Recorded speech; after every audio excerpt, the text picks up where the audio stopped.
Well, last time we developed a couple series, one of which we called the Taylor series. And the Taylor series is used to, well, we were talking about the mean value theorem and, of course, how that leads into the development of the Taylor series. The Taylor series gives us a method for approximating f of x. F of x, as you can see here, f of x is equal to f of a, some value that you're interested in evaluating it at, f prime of a times x minus a plus f double prime of a over 2 factorial and so on. You can see these terms take on a fairly regular order. It may look a little bit overwhelming at first, but really all you have in this expression are the derivatives. F prime, the first, second, third, n minus 1th and nth derivatives, all evaluated at a, whatever this constant a is, and then these products in here, x minus a squared, or these factors, x minus a cubed, and so on. We're assuming that x minus a is small in this series. We get a good approximation. Now when a is 0, we get what's referred to as the MacLaurin series. A lot of people don't even refer to it as the MacLaurin series. The MacLaurin series is attributed to Taylor, and MacLaurin gives Taylor credit for it. It's just a special case, and it's a useful case. The case where a is 0. So in this expression up here, we replace all the a's with zeros. And so we have something identical to the Taylor series, except a is equal to 0. And instead of x minus a, these factors in here just become x squared, x cubed, and so on. So what I'd like for you to do is consider a function like e to the x and approximate it. In this case, a is going to be equal to 0. We don't have x minus a here in the function. We aren't evaluating it at x minus a. We're evaluating it at x. So a is 0 in this particular case, and we use the MacLaurin series. So I think you can see how the MacLaurin series is potentially useful for functions that we're just interested in evaluating them at x. So f of x is e to the x. F of 0, e to the x at 0, what would you think that is? So what are you going to get if you evaluate this expression? You're going to write down the derivatives. You're going to evaluate them at x is equal to 0. And then just kind of plug into this expression up here. These turn out to be factorials. There's actually a 0 factorial here, which is 1. F of 0 over 0 factorial. And if you took a few minutes, kind of working through this expression for the function f of x, you hopefully came up with e to the x is equal to 1 plus x plus 1/2 x squared plus so on and so forth. Now all we did was, in order to get this, was to evaluate all the derivatives where a is equal to 0, and so we have the derivative of e to the x evaluated for x equals 0 or a equals 0. So we have first, second, third. The easy thing about this one is that all the derivatives are the same. They're all equal to e to the x, and we're looking at it for the case where a, which is what we'd be evaluating here, the derivative at evaluated at a is equal to 0 in this case, so that gives us 1 for all these derivatives. So we just have 1's up here, and then we have x squared, x cubed, and so on. So this would be the series expansion for e to the x, whatever x is. So at this point you might say, well, this looks interesting. Let me, I can figure out what e is. I can calculate e. I'm kind of curious. I can't remember what e is. What is e? Well, we have e to the x equal 1 is just e. And if we just substitute into this expression for all the x's, let them equal to 1, we get 1 plus 1 over 1 factorial plus 1 over 2 factorial plus 1 over 3 factorial and so on. And so if we start making an approximation to determine what e is, we get e is equal to 1 plus 1 for the first two terms.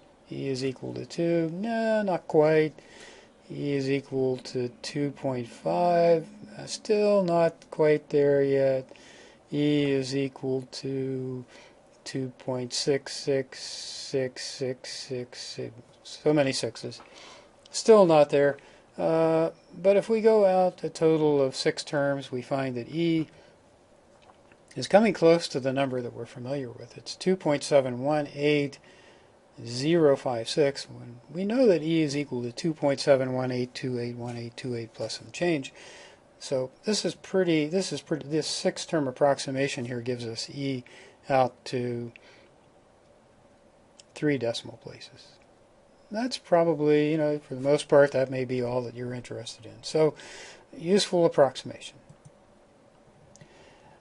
Now, another form of the Taylor series is we're going to kind of mix variables up here. We're going to say, well, we're going to let A equal x, and then we're going to let x equal x plus h, which doesn't make sense algebraically. We're just making a substitution of x plus h for x and A for x. We can rewrite the Taylor series so that we say f of x plus h instead of f of x. We're putting in x plus h. And instead of f of a, which we usually have in the Taylor series, we're going to put x in there. So we have f of x plus f prime of x times h, which would usually have been our x minus a squared, but we have x minus a in this case is h, so we have h squared, h squared, h cubed, and so on. So if we look at these, we've seen three forms of the Taylor series so far. We have a series that can be used to approximate f of x minus a, f of x plus h, and f of x. And the Taylor series is good for these first two functions. And the MacLaurin series is good for functions like we just evaluated there for e to the x power. So now, if you think back a few lectures, we talked about the total natural strain. and we were integrating a function, and we came up with the log. And we referred to that measure of strain as epsilon, and it turns out to be equal to the natural log of 1 plus e, where e shouldn't be confused with the base e. E in this case is the elongation.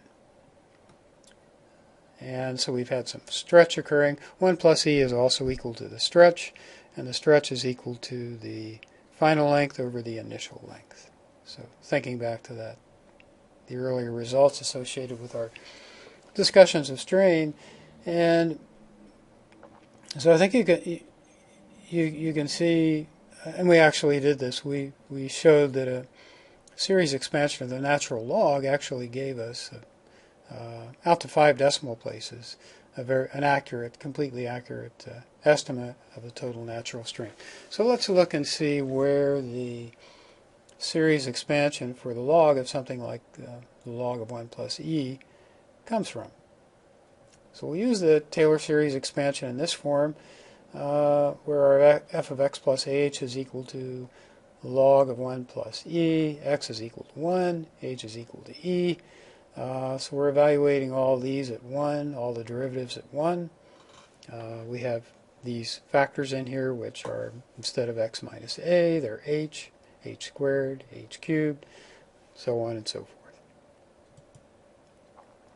So we would typically write down our derivatives, and our derivatives in this case would be 1 over x minus 1 over x squared for the second derivative, 2 over x cubed for the third derivative, minus 6 over x to the fourth for the fourth derivative. We're evaluating these at 4x equal 1, So these derivatives take on values 1, minus 1, 2, minus 6. So in general, we would have something like the log of x plus e. X in this case is equal to 1, so we've replaced x with 1 over here. We get log of 1 plus e over 1 factorial minus e squared. This is basically our h in this expression. E is equal to h. So we have e over 1 factorial minus e squared over 2 factorial plus 2e cubed over 3 factorial. We're just substituting back in for the derivatives that we've obtained, minus 6 over 4 factorial, and so on. So we get this expression, the log of 1. The natural log of 1, of course, is equal to 0. In other words, what do we have to raise the base e to in order to get 1? We have to raise e to the 0 power in order to get 1. So this first term is 0, and then we have alternating terms here with alternating signs in the subsequent terms. So we have e minus e squared over 2 plus e cubed over 3 minus e cubed over 4, and so on. This is evaluated again at a kind of a special case for the Taylor series where x is equal to 1. And, as we saw, and I'm just kind of bringing this back for reference, when we did this 6-term approximation, we've got the expansion for the log of 1 plus e that we just went through. We just developed this. If we carry this estimation for the total natural strain out using the approximation out to 5 decimal places, we get complete agreement between the precise or exact calculation of epsilon and its expanded form, or calculated in its expanded form. So just another example of how we can use a Taylor series in order to come up with an approximation. Let's try one more, well, maybe a couple more. Let's see. Let's say we have something like the cosine of x, and so again, when you see something like this, this says, okay, MacLaurin series, we don't have a constant in here. Evaluate your derivatives. Another good place to start. So we have f prime of x, in other words, the derivative of the cosine of x is equal to minus the sine of x. The second derivative is equal to the derivative of this, gives you minus cosine of x. The third derivative, the derivative of this, gives you the sine of x, and so on. And when we substitute into this expression that we have for the MacLaurin series, we're evaluating the terms at x equals 0, first, second, third derivatives, the function itself. So cosine at 0 is 1. The minus the sine of x, the first derivative, evaluated at 0 is 0. In the third term here, the second derivative, we have minus cosine of 0, which is 1. So we're going to have a 1 over 2 times x squared. But notice that all the sine terms are going to disappear. All the odd terms in this series are going to disappear. So we get that the cosine of x is equal to 1 minus cosine of 0 over 2 times x squared plus cosine of 0 over 3 factorial times x to the fourth, and so on. So, pretty straightforward. We get this expansion for the cosine, 1 minus x squared plus x to the fourth minus x to the sixth. So if we try this out using the approximation, and I'll just say for theta equal 45 degrees, remember that 45 degrees is equal to 0.79 radians. If we go out a few terms here, we have, well, this should be equal to 1 plus 0.79 minus 0.79 squared. We get minus 0.632 plus 0.79 to the fourth power, we get 0.4, minus 0.79 to the sixth power, we get minus 2.52, and you see that we end up getting 0.516. Well, that's very close to the actual value of the cosine of 45 degrees. Is just equal to 1/2.